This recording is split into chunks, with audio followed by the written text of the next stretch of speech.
Maybe the candy was cursed, or I was. Anything could happen this Halloween. The full moon hung in the night sky like a pale, ghastly eye, casting an eerie glow over the silent suburban street. Halloween had arrived, and the air was filled with the scent of fallen leaves and the distant laughter of trick-or-treaters. I, like so many others, had donned my costume and set off in search of sweets and spooky thrills.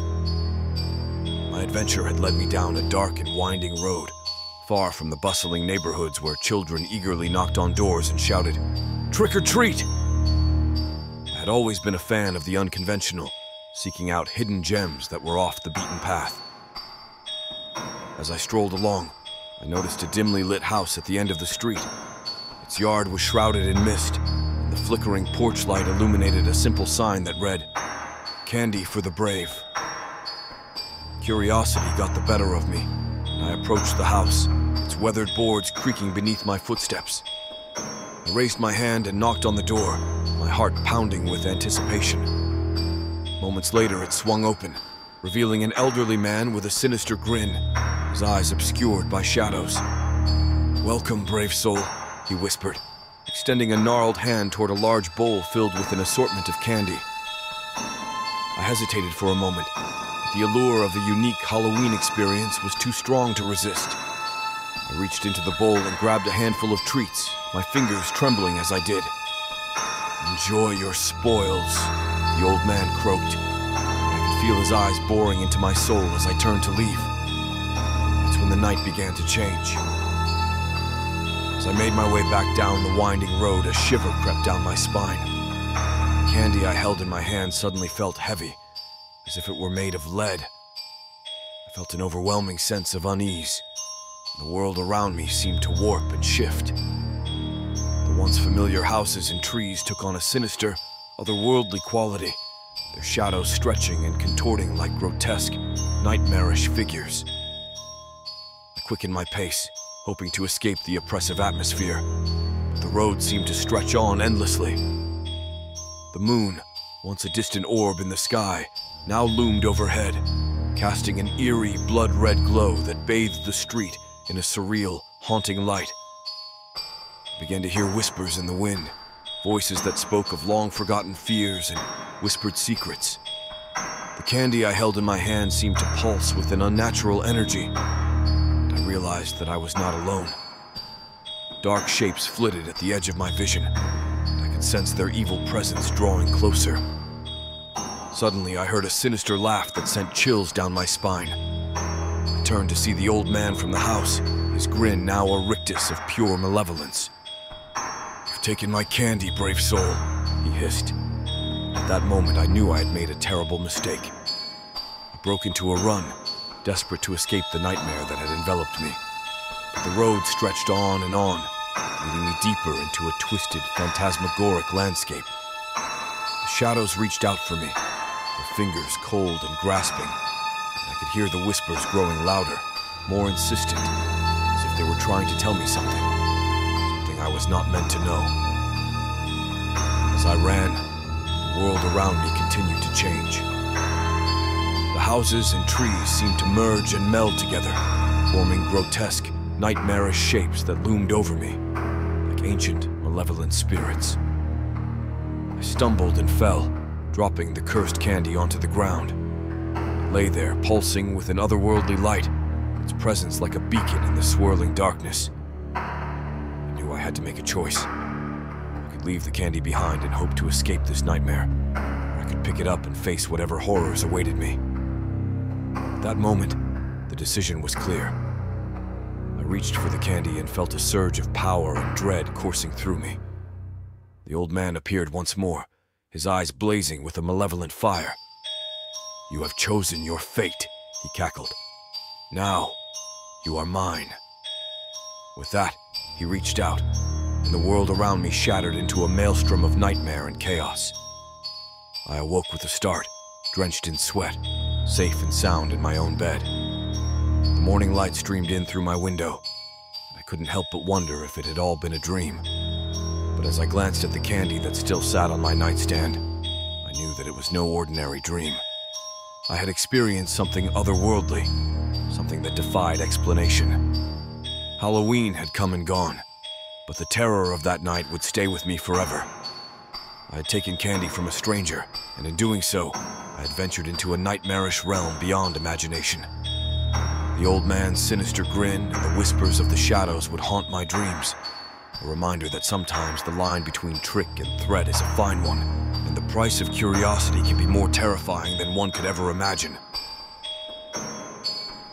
I'm so scared now. I don't know what happened to me. What was I seeing? But first, let me tell you my story. The ominous Halloween moon night swallowed the winding road ahead of me as I made my way to a Halloween party like no other. The dense fog clung to the asphalt, weaving an eerie tapestry of uncertainty, and the sinister aura of the night played tricks on my mind. My heart raced with anticipation, partly from the excitement of the party, and partly from the unsettling atmosphere that the night had conjured.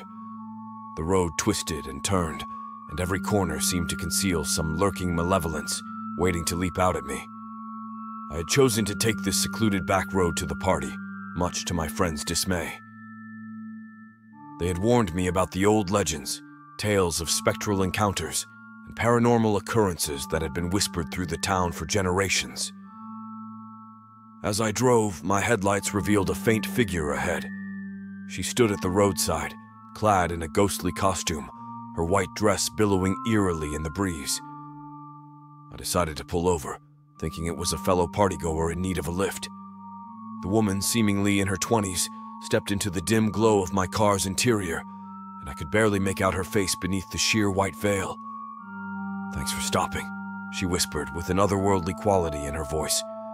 Her ethereal presence sent shivers down my spine, but I shrugged it off as a Halloween prank. The mysterious passenger told me that she was also headed to the same party and had been walking from a nearby town. Her story seemed plausible, so I continued driving, trying to engage her in conversation, but she remained eerily silent. The silence only added to the growing unease that had settled in the car.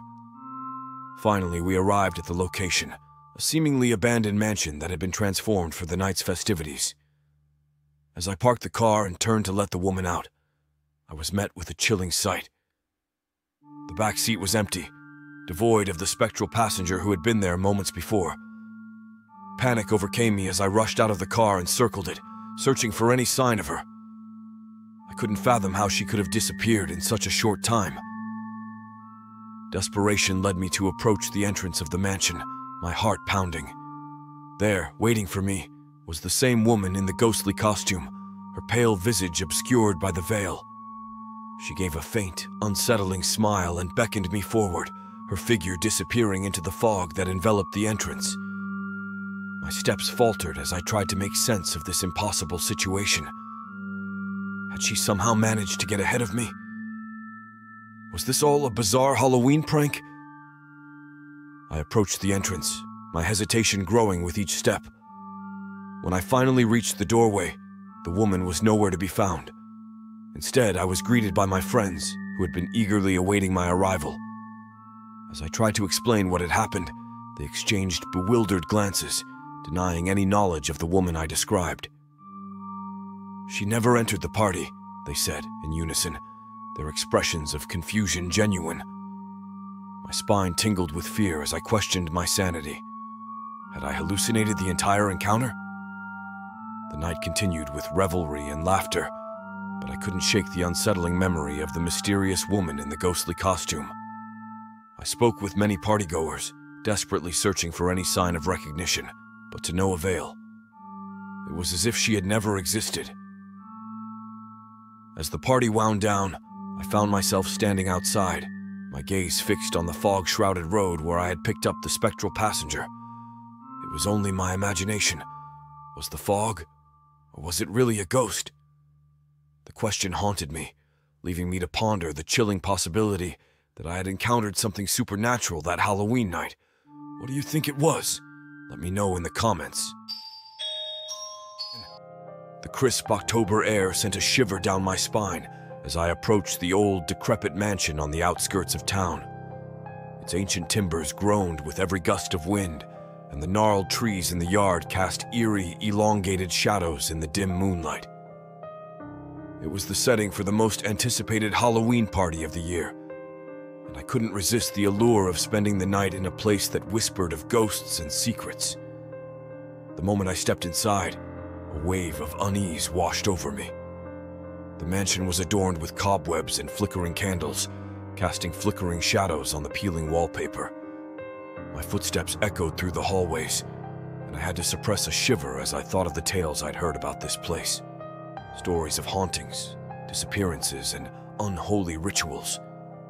The party was in full swing, with guests donning elaborate costumes that ranged from classic monsters to the most inventive, chilling creations. I mingled with the crowd, trying to mask my unease with laughter and drinks. The drinks flowed freely, and the music pulsed in time with my racing heart.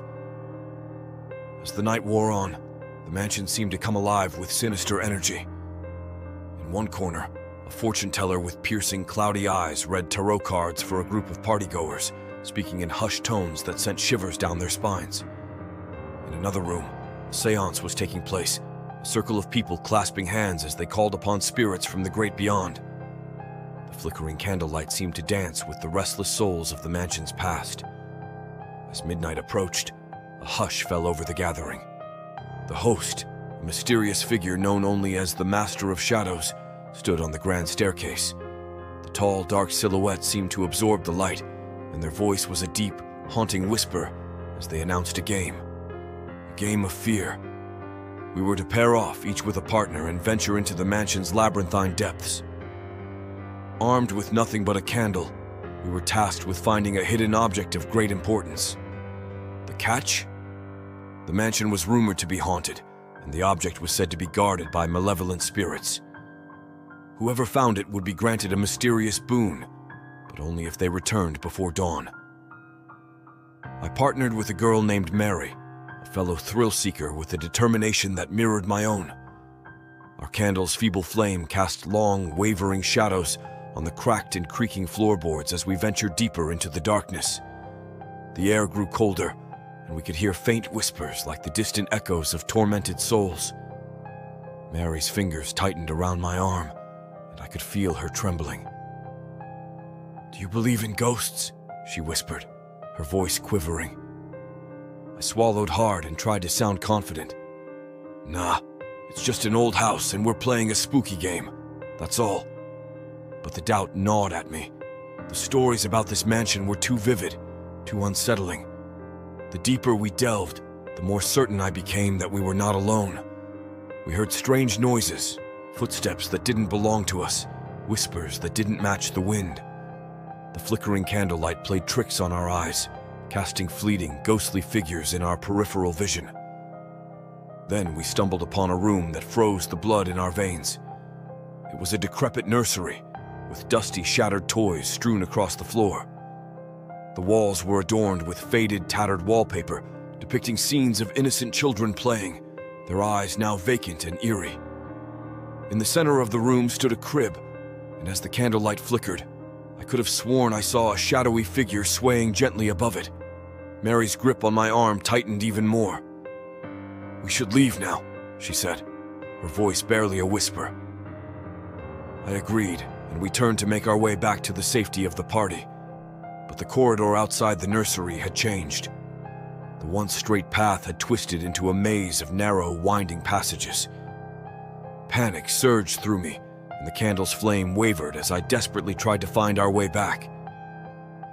As we wandered through the dark and winding corridors, the mansion seemed to close in around us, its malevolence growing stronger.